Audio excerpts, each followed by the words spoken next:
அண்ணா university கேஸ்ல இருந்து இன்னைக்கு அஜித்குமார் அவர்கள் கேஸ் வரைக்கும் எல்லாத்துக்கும் நீதிமன்றம் தலையிட்டு உங்க கவர்மெண்ட்டை கேள்வி கேட்டுக்கிட்டு இருக்கு.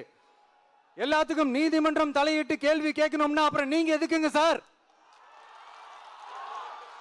உங்க ஆட்சி எதுக்குங்க சார்? நீங்க உட்கார்ந்து இருக்கிற அந்த சிஎம் பதவி எதுக்குங்க சார்? எப்படி கேள்வி கேட்டாலும் உங்ககிட்ட இருந்து எந்த பதிலும் வர போறதில்ல. ஏன்னா இருந்தா தானே வரும். மேக்சிமம் உங்ககிட்ட இருந்து வர பதில் சாரிமா, தெரியாம நடந்துருச்சுமா, இல்லனா நடக்க கூடாதது நடந்துருச்சுமா, சாரிமா, அவ்வளவுதானே. இந்த வெற்று விளம்பர மாடல் திமுக சர்க்கார் இப்ப சாரிமா மாடல் சர்க்காரா மாறிடுச்சு.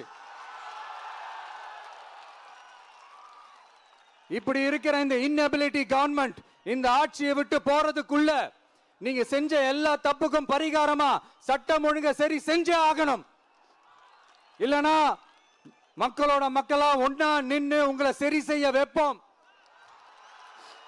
டிவிகே சார்பா அதுக்கு உண்டான அத்தனை போராட்டங்களும் எடுத்து நடத்தப்படும். தேங்க்யூ.